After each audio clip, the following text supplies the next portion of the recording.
Al in the afternoon. Sans Al, Darin Swenson with you on let's see, this is a Thursday. That is correct. 83 degrees, going down to 68 tonight. Just heard from State Representative Jeff Brand. Now we're going to hear from Republican Representative Jeremy Munson, who's on the line talking about the special session, which ended last week. Jeremy, nothing of significance came out of that special legislative session. Did you expect anything to come out of that special legislative session? Yeah, well, thanks for having me on again. Yeah, I had hopes that we would come together and actually end the peacetime emergency powers that the governor has taken.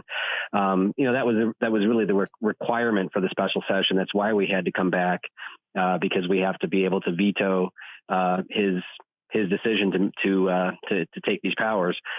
We got 3 Democrats in the Senate to vote with all the Senate Republicans, and 2 Democrats in the House voted with us, but it wasn't enough to veto his powers. So we'll have to come back in a month. But of course, we did try to work out a deal on police reforms. But really, the governor put his heavy hand down and tried to cram through a bunch of stuff that just was not acceptable for the Senate. And so those reforms did not pass, and we really walked away with nothing. Related to COVID-19, Governor announced today that he will distribute $853 million in COVID-19 federal funding to local governments. This will include $841 million under a formula the legislature had already approved, with $12 million more going to food banks in the state. Being the fact that distribution is pretty much what you agreed to, are you okay with what the governor did today? Well, I'm certainly supportive of that money being distributed to the counties and cities. I don't like the manner in which the governor is doing that by executive order. I think that the legislature should have been allowed to go forward with the agreement we had, but the money is going to the cities and counties, so I'm supportive of that. And related to COVID-19 as well, that emergency order is now in effect until the 12th of July. Is there any chance the governor just lets that die at that point and maybe doesn't call you back to St. Paul, or are you going back no matter what? Well, if he lets it die, then we would not be forced to go back into a special session. Look, I'm really confident about our lawsuit. We've been challenging the governor's authority in court. We've had a hearing. The attorney general responded last week. We had 3 really strong points of our case challenging his authority to write these executive orders. And the attorney general only replied to one of those 3 points. The legislative veto, which is the way that we end his peacetime powers, the U.S. Supreme Court has found that to be unconstitutional, and there's nothing in the state constitution that allows for that. So that's clearly a violation, and we hope that the court will find that to be unconstitutional and sever that whole chapter of law that gives him the emergency powers, so that with that, all of his executive orders would end, and hopefully we would be called back into a special session so that we can write any laws that we need to write that covers some of the executive orders that people are supportive of. 4 of you got on board with this legal challenge to the governor's authorities. I know you've gotten a few more lawmakers on board since that time. When it comes to the legal process, where is that legal challenge at right now? Well, we had a hearing. So this is a quo warranto challenge. So this is challenging the authority. The attorney general has responded to only one of our points, and then the hearing date is set for July 16th. Now, I believe that if they're convinced that they're going to lose the case, he'll end his peacetime powers quietly beforehand. But we're still going to go forward with this in Ramsey County District Court, where we think we'll get a very fair hearing. And if successful, we will prevent the governor from enacting this peacetime emergency again in the fall if things get worse with COVID, which we expect they will in the fall, is what they do, every year. But we should be writing legislation to make the changes necessary to protect the people of Minnesota and not have one person unilaterally writing laws. State Representative Jeremy Munson of Lake Crystal joining us this afternoon on KTOE.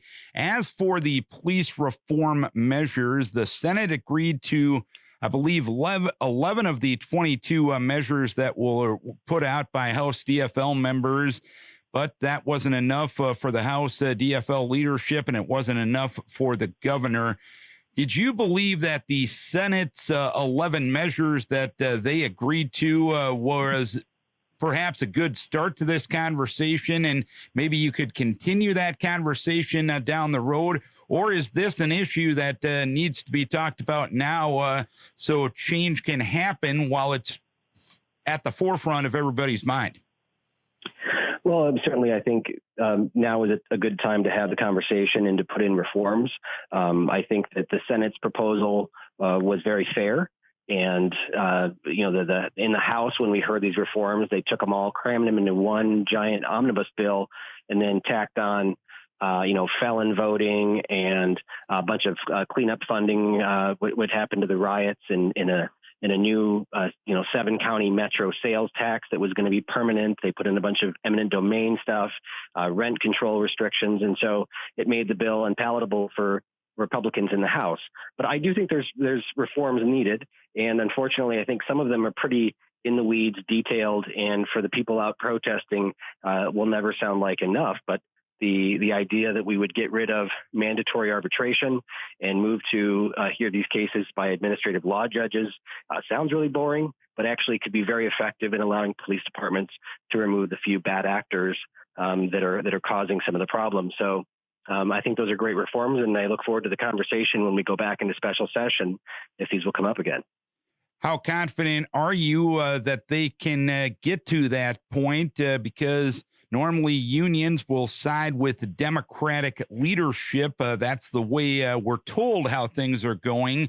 But if you challenge union powers, many Democrats will be tentative to go on board with that. How confident are you in this specific case that conversation can change?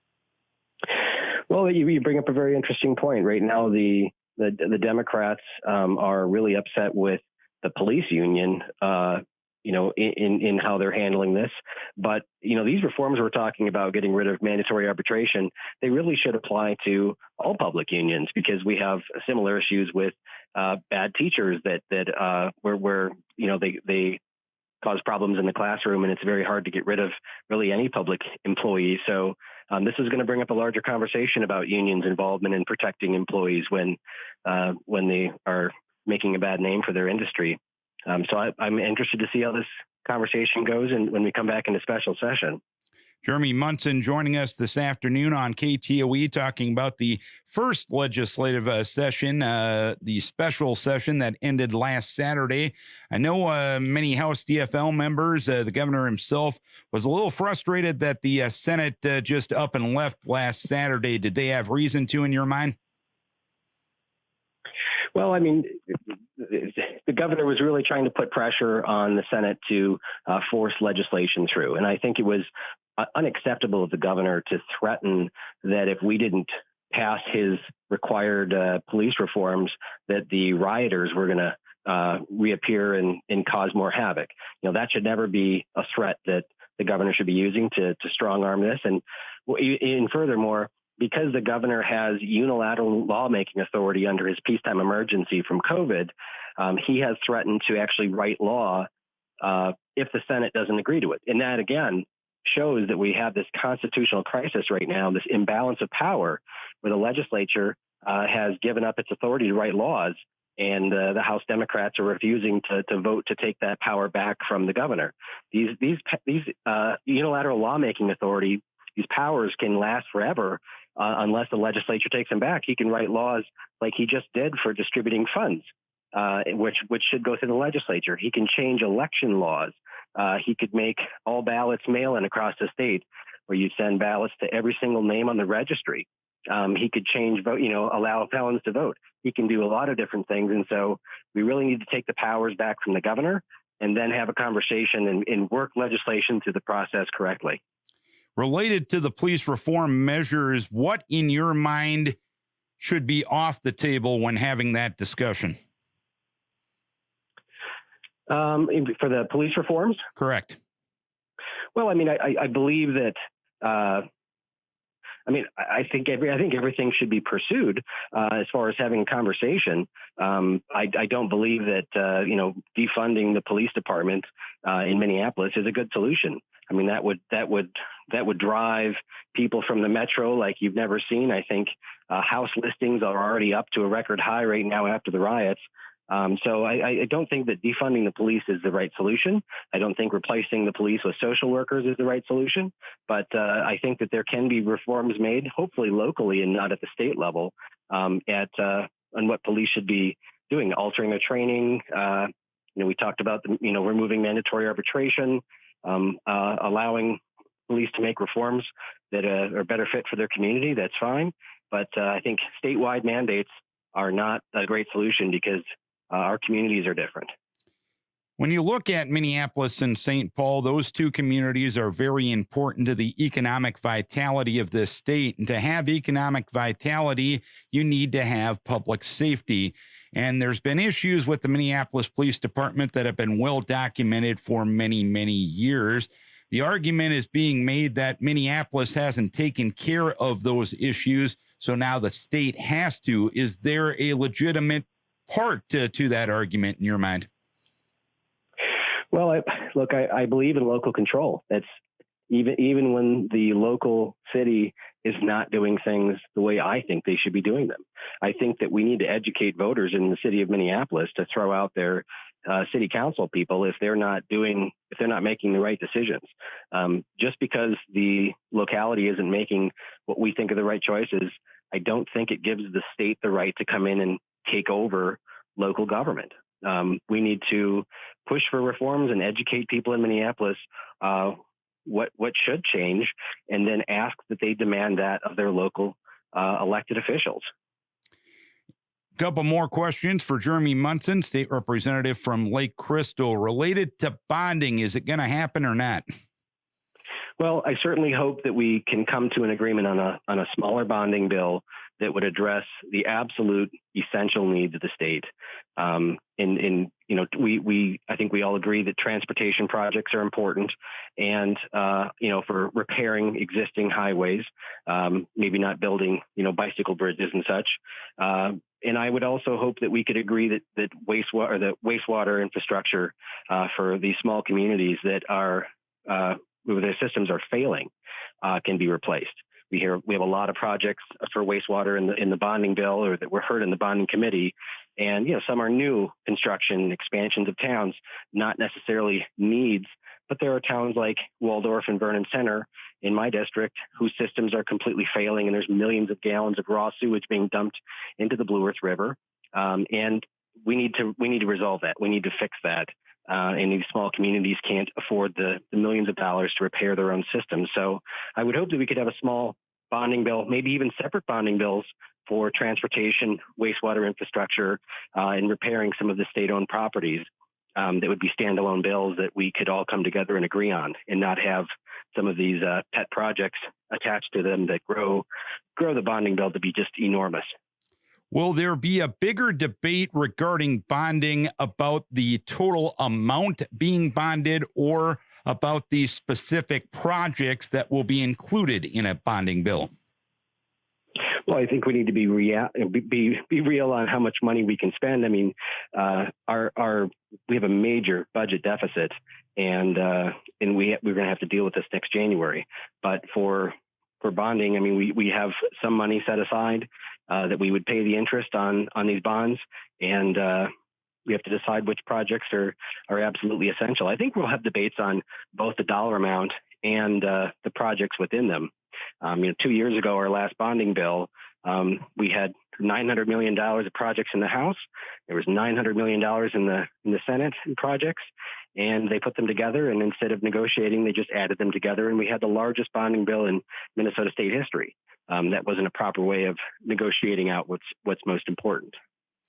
And as you get ready to eventually go back to St. Paul, whether it happens in a week or two, whether it doesn't happen until July 12th, how do you make sure that the leadership of all your caucuses get on the same page so you're not there for 2 weeks and do nothing?